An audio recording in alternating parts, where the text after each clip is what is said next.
തോന്നിയിരുന്നു. അങ്ങനെ പതിയെ പതിയെ നമ്മളാരും ഗൈഡ് ലൈൻ ചെയ്യാനൊന്നും ഉണ്ടായിട്ടില്ല. എഴുതുന്നു, എന്താണ് എഴുതുന്നത് അറിയില്ല. പിന്നെ അതിൻ്റെ കുറെ കൂടി വായനയൊക്കെ വളരെ കാര്യമായിട്ട് മുറുകയും എഴുത്തുമായി ബന്ധപ്പെട്ട ഒരു ആലോചനയിലേക്ക് കുറെ കൂടി അതിൻ്റെ അകത്തേക്ക് കയറി പോകാനുള്ള സാഹചര്യങ്ങൾ ക്രമേണ വരികയും ചെയ്തു. അങ്ങനെയൊക്കെ എല്ലാ എഴുത്തുകാരിലും അത്തരത്തിലുള്ള ഒരു ഇതുണ്ടാവുമെന്നാണ് ഞാൻ വിചാരിക്കുന്നത്. ഏറ്റവും വലിയ പ്രേരണയായി കരുതുന്നത് എന്തിനായിരിക്കും? കാരണം പലർക്കും ചിലരുടെയൊക്കെ തിരുത്തി തരുന്നു, അല്ലെങ്കിൽ എഴുതിയത് കൊള്ളാം എന്ന് ഏതെങ്കിലും ഒരു വലിയ എഴുത്തുകാരൻ പറയുന്നു, അല്ലെങ്കിൽ എഴുത്തുമായി അടുപ്പമുള്ളവർ പറയും. അങ്ങനെ സംബന്ധിച്ചിടത്തോളം ഏറ്റവും വലിയൊരു ബൂസ്റ്റ് കിട്ടിയ കാലഘട്ടം എപ്പോഴായിരുന്നു? എഴുത്തുമായി ബന്ധപ്പെട്ട നമ്മുടെ ഒരു ആത്മവിശ്വാസം നമുക്ക് വേണമെങ്കിൽ പറയാം. അത് വായനക്കാരൻ പറയുന്ന വാക്കുകളാണ്, അല്ലെങ്കിൽ അയാളുടെ പ്രതികരണങ്ങളാണ് സത്യത്തിൽ എഴുത്തിൻ്റെ നമുക്ക് കുറെ കൂടി അത്തരത്തിലൊരു സഞ്ചാര പദങ്ങളിലേക്ക് നമുക്ക് പോകാൻ പ്രേരിപ്പിക്കുന്നത്. ഒരു രചന നിങ്ങൾ നേരത്തെ പറഞ്ഞ മലബാർ എക്സ്പ്രസ് എന്ന് പറഞ്ഞ ഒരു കഥ വരുമ്പോൾ കേരളത്തിൻ്റെ പല ഭാഗങ്ങളിൽ നമ്മൾ ഇതുവരെ കണ്ടിട്ടില്ലാത്ത മനുഷ്യർ നമ്മൾ വിളിക്കുകയും അവരുടെ ആലോചനകൾ ആണ് ഈ കഥ എന്ന് പറയുകയും നമ്മളോട് ഒരു ഐക്യദാർഢ്യം പ്രഖ്യാപിക്കുകയും ചെയ്യുന്ന ഒരു അവസ്ഥയിലൊക്കെ നമുക്ക് എഴുത്തുകൊണ്ടുള്ള ഒരു ഫലം ഉണ്ട്. കാരണം ഒരു എഴുത്തുകാരൻ സ്വാഭാവികമായിട്ടും ഒരു ഏകാന്തതയിൽ അയാൾ ഇരുന്ന് എഴുതുന്നു. അയാൾ എഴുതുമ്പോൾ അയാളെ സഹായിക്കാൻ ആരുമില്ല.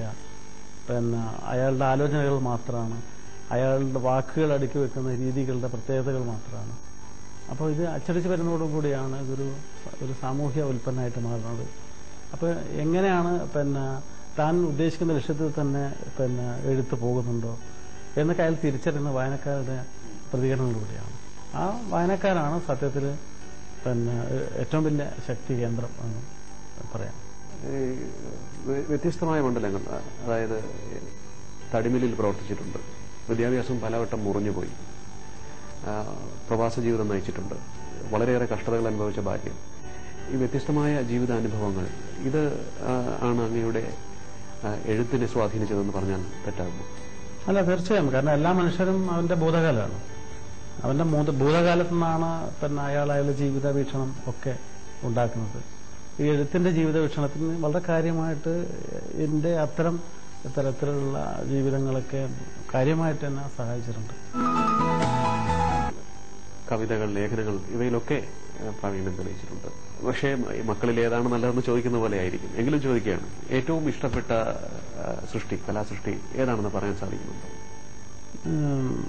ഇപ്പം ഒരു കഥയിൽ നമുക്ക് പറയാൻ കഴിയുന്ന കാര്യമല്ല കവിതയിൽ പറയുന്നത്. കവിത കുറെ കൂടി നമ്മൾ ഒരു ക്ലോസപ്പ് ദൃശ്യമാണത്, അല്ലെങ്കിൽ കുറെ കൂടി മൈക്രോ തലത്തിലുള്ള ഒരു ദൃശ്യമാണത്. കഥയിലാകുമ്പോൾ കാലം എന്ന് പറഞ്ഞ സംഗതി വളരെ കാര്യമായിട്ട് വരും. കവിതയിൽ നമുക്ക് കാലം, ദേശം ഇതൊന്നും ആവശ്യമില്ല. നമ്മുടെ മനസ്സിലുള്ള വൈകാരികമായിട്ടുള്ള വൈകാരികമായ ആലോചനകൾ ഒക്കെ കൃത്യമായി ഡൗൺലോഡ് ചെയ്യാൻ വേണ്ടി പറ്റും. കഥയിലാകുമ്പോൾ നമ്മൾ അതിൻ്റെ സാങ്കേതികമായ കുറച്ച് കാര്യങ്ങൾ അതിനകത്ത് കൂടിയേ പറ്റും.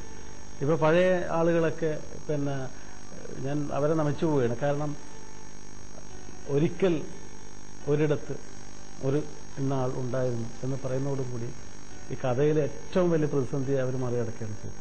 കാരണം ദേശം, കാലം അതൊക്കെ ഒറ്റയടിക്ക് മറികടക്കുകയാണ് ചെയ്തത്.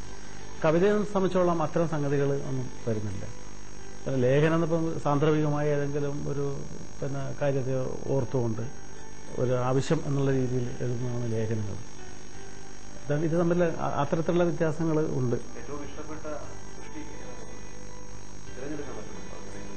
ഏറ്റവും കാരണം ഒരു എഴുത്തുകാരൻ്റെ എനിക്ക് തോന്നിയിട്ടുള്ളത് ഒരു സൃഷ്ടിയല്ല, അയാൾ ടോട്ടലി എല്ലാ എഴുത്തും ചേർന്നാണ് അയാളുടെ ഒരു സൃഷ്ടി എന്ന് പറയുന്നത്. ഇപ്പം മാർക്കേസ് ഉണ്ടായിട്ടുണ്ട്, ഒരാൾ ജീവിതത്തിൽ ഒരു കഥ മാത്രമേ എഴുതുന്നുള്ളൂ. അപ്പം ആലോചിച്ച് വരുമ്പോൾ അതേ ഉള്ളൂ, ഒരാൾ ജീവിതത്തിൽ ഒരു കഥ മാത്രമേ പറയുള്ളൂ. അതിൻ്റെ വകഭേദങ്ങളാണ് മറ്റ് ഇതൊക്കെ വരുന്നത്.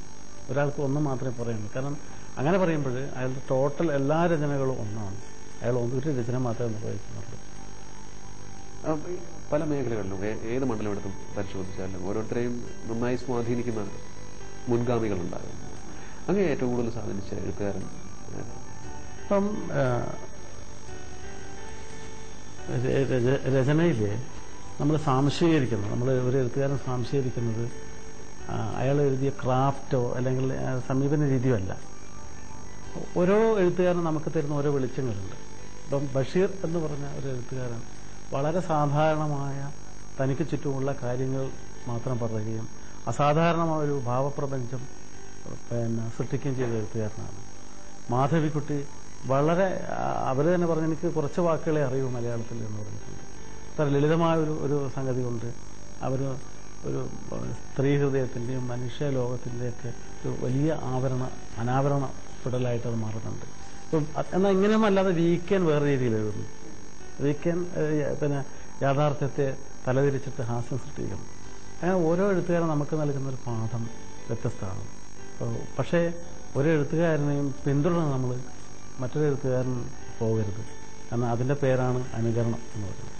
ഇപ്പോഴത്തെ യുവതലമുറയിലെ എഴുത്തുകാരെ കുറിച്ച് എന്താണ് മലയാളത്തിൽ പൊതുവിൽ എടുത്തു പറയുമ്പോൾ എങ്ങനെയുണ്ട് അവരുടെയൊക്കെ ഒരു സൃഷ്ടി? നല്ല രീതിയിൽ ഇപ്പോൾ ഒരുപാട് എഴുത്തുകാരുണ്ട്. പ്രത്യേകിച്ചും കവിതയിലൊക്കെ വളരെ കവിതയിൽ എനിക്ക് തോന്നുന്നു കുറച്ചുകൂടി പുഷ്കലമായ ഒരു കാലം എന്നാണ് തോന്നുന്നത്. കവിത വളരെ നമുക്ക് അവർക്ക് മുഖ്യമായ കേന്ദ്രങ്ങളിൽ ഇടം കിട്ടുന്നില്ല. പലപ്പോഴും അവർ മുഖ്യധാരയിലല്ല അവർ വരുന്നത്. എന്തുകൊണ്ടോ ആ നിലക്കൊക്കെ അവർ കവിതയ്ക്ക് കാര്യമായിട്ടുള്ള ഒരു ശ്രദ്ധ എന്തുകൊണ്ടോ കിട്ടുന്നില്ല. വായനക്കാരന്റെ മാറി വരുന്ന ശീലങ്ങൾ എഴുത്തുകാരനെ വെല്ലുവിളി സൃഷ്ടിക്കുന്നു എന്ന് പറയും. അങ്ങനെ ഒരു അവസ്ഥയുണ്ടോ? വായനക്കാരന്റെ മാറി വരുന്ന ശീലങ്ങൾ മാത്രമല്ല, ലോകത്തിൽ മൊത്തം സംഭവിക്കുന്ന രാഷ്ട്രീയമായ കാരണങ്ങൾ ഒക്കെ ആസ്വാദനത്തിൽ മാറ്റങ്ങൾ സംഭവിക്കുന്നുണ്ട്. പക്ഷെ അങ്ങനെ ആയിരിക്കുമ്പോഴും നമ്മൾ ജീവിക്കുന്ന ലോകവും അതിൻ്റെ ഒരു പരിസരം എന്ന് പറയുന്നത് ഇതിലേക്കും എഴുത്തുകാരൻ ശ്രദ്ധ ഊന്നുമ്പോഴാണ്, അല്ലെങ്കിൽ അതിനെക്കുറിച്ച് പറയുമ്പോഴാണ്, ഇപ്പോൾ നിന്റെ ജീവിതത്തെക്കുറിച്ച് ഞാനിതാ പറയുന്നു എന്ന് ഒരു വായനക്കാരൻ തോന്നുമ്പോഴാണ്, അല്ലെങ്കിൽ എഴുത്തുകാരൻ അങ്ങനെ സമീപിക്കുമ്പോഴാണ് ഒരു എഴുത്തിന്റെ പ്രസക്തി അതിനകത്ത് വരുന്നത്. അല്ലാതെ ഇപ്പോൾ ധാരാളമായി വായിച്ചുണ്ടാക്കിയ സാധനങ്ങൾ അല്ല. അങ്ങനെ ഉണ്ടാക്കാൻ പറ്റുന്ന സാധനമാണ് ഇത്തരത്തിലുള്ള സംഗതി ഞാൻ വിചാരിക്കുന്നില്ല. അങ്ങനെ ഉണ്ടാക്കാൻ നമുക്ക് പറ്റി എന്ന് വരാം. സാഹിത്യ സൃഷ്ടികൾ സിനിമ എന്ന ക്യാൻവാസിലൂടെ ജനങ്ങളിലേക്ക് എത്തുമ്പോൾ അതിന്റെ സ്വീകാര്യത കൂടുകയാണോ, അതോ അവിടെ ഏതെങ്കിലും തരത്തിലുള്ള കോംപ്രമൈസ് ചെയ്യപ്പെടൽ നടക്കുന്നുണ്ടോ? എന്താണ് നമുക്ക് കരുതുന്നത്? എന്റെ വ്യക്തിപരമായ അഭിപ്രായത്തിൽ സിനിമ ഒരു വളരെ ഇമ്മച്ചുവർഡ് ആയിട്ടുള്ള ഒരു ആർട്ടാണ്, അല്ലെങ്കിൽ വളരെ കൃത്രിമമായിട്ടൊരു ആർട്ടാണ് കുറെ കൂടി പറയണം. അപ്പം നമുക്ക് വലിയ വലിയ മാസ്റ്റേഴ്സ് ആയിട്ടുള്ള ആളുകളുണ്ട്. ഇപ്പോൾ കുറസോവിയെ കുറിച്ച് അങ്ങനെ ചോദിക്കുമെന്ന് ചിലപ്പോൾ ചോദിച്ചേക്കും. ഇത് ഒരു ഇപ്പം ഖസാക്കിന്റെ ഇതിഹാസം നമുക്ക് പറയാം. ഖസാക്കിന്റെ ഇതിഹാസം സിനിമ ആക്കാൻ വേണ്ടി ആഗ്രഹിക്കുന്നു പല സംവിധായകർ പറയുകയും പ്രവർത്തിക്കും. ഇത് വായിക്കുമ്പോൾ നമുക്ക് ശരിയാണ് വരിക. കാരണം ഖസാക്കിന്റെ ഇതിഹാസം എന്ന് പറഞ്ഞ സാധനം വായിക്കുന്ന ഓരോ ആളുകളും ഉണ്ടാകുന്ന നോവലാണത്. പൊതുവായിട്ട് എല്ലാവർക്കും വേണ്ടിയിട്ട് ഒരു ദൃശ്യം ഉണ്ടാക്കാൻ കഴിയില്ല. അത് പൊതുവായിട്ട് എല്ലാവർക്കും വേണ്ടി ഒരു ദൃശ്യം ഉണ്ടാക്കുന്നതാണ് സിനിമ ചെയ്യുന്ന പണി. അത് മനുഷ്യന്റെ ഭാവനയെയും ഒക്കെ പരിമിതപ്പെടുത്തുകയാണ് ചെയ്യുന്നത്. കാലം എത്ര മാറി മാറിപ്പോയാലും തലമുറകളിൽ കടന്നു വന്നാലും അവർക്കെല്ലാം ഇഷ്ടപ്പെടുന്ന ഒത്തിരിയേറെ സൃഷ്ടികൾ അങ്ങയിൽ നിന്ന് ഞങ്ങൾ പ്രതീക്ഷിക്കുന്നു. അതിന് അങ്ങേക്ക് സാധിക്കട്ടെ എന്ന് ഞങ്ങൾ ആശംസിക്കുന്നു. ഇത്രയും സമയം ടോക്ക് ഫെസ്റ്റുമായി സഹകരിച്ചതിലുള്ള